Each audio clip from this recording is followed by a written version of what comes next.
Hello, I'm Landis Elise from Advanced Quantitative Reasoning. We have this particular bit of data.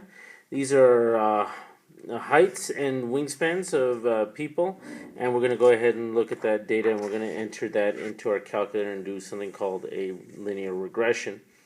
We're just going to follow the instructions and enter in the data. Now, to find out where the spreadsheet is, we go ahead and choose this function and it says list and spreadsheets. We're going to have to put our data in there. And so we start putting our data exactly as it says right here, all this data. And we just go ahead and put these in one at a time. So 172 and so on and so forth. And I already have this stuff saved, so I'm just going to go ahead and access that. I'm not going to save this. Let's see. I'm going to go ahead and bring this back. I'm going to hit 2. I want my data file that I've saved. Everything's right there. I'm going to change this to X and Y. It just makes things a little bit easier instead of using height and arm span. So this is your X, this is your Y. So now we're going to go ahead and graph this into a graph. So I'm going to go ahead and go back into the file. And what we want is data and statistics to regression. And you notice it says regression. So there's the data. This is not the graph yet because this is just data that's just hanging out.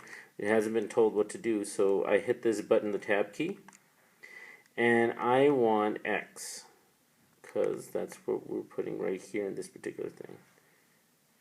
Now I want to go ahead and get my Y. So I'm going to go ahead and tell the calculator by hitting the tab, and you notice that the menu is right there. I'm going to want to go ahead and select Y. Now this doesn't work unless you've already told the calculator what these two labels are. If you don't put any labels, then it will not work. Let me go back here, control that way. So this looks to be like it's linear because the data is following that linear progression.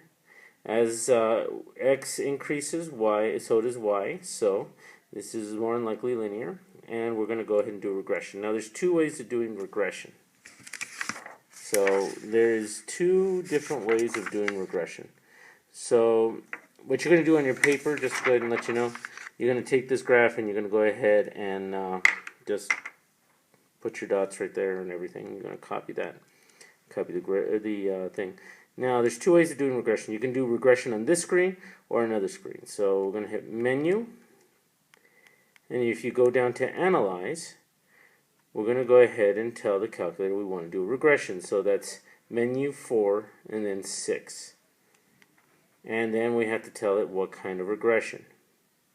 So we want to do show linear, y is equal to mx plus b. Just hit enter, and it automatically gives us this.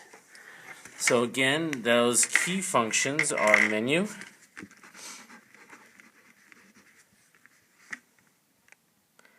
four, 6, and then 1. 4, 6, 1. Now go ahead and get you the regression on this particular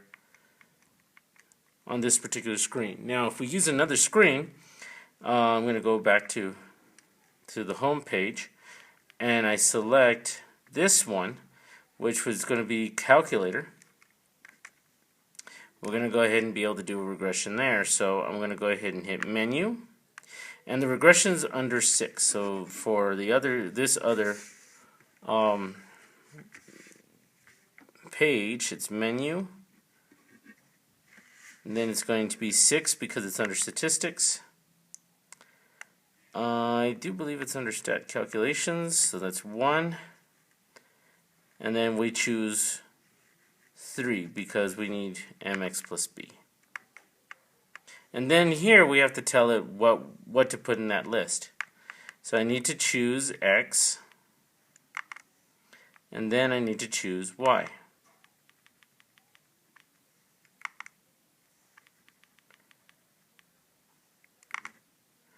And there is our regression. Now it's important to note here for the regression that we have something else here that's really, really important for us. and that's R, which is the correlation coefficient.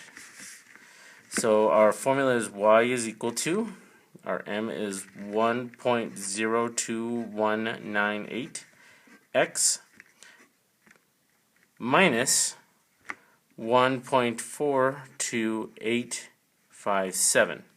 So I write everything down. I make sure it's written down just for myself. But this is the important thing about the regression right here. R is equal to 0.962804. This means that our data is very close to the line. That's what this number means. Doesn't mean that it's actually linear though. And we need to go ahead and explore that looking at the residuals. So this is one more little thing that I'm going to show you guys. Now I'm going to go ahead and graph the residual. And so I'm going to go ahead and hit menu. I'm going to do data and statistics again. And I'm going to tell this to graph the x. And I'm also going to tell it something else. So you see this right here where it says stat resid. This means that it's going to go ahead and graph the residual. And if we see a scattered pattern like this, then this particular graph is definitely linear. You can't show a pattern. Once you see a pattern, then that means that this is not linear. Okay? So I'll go over more on why that is later on in class. So see you guys.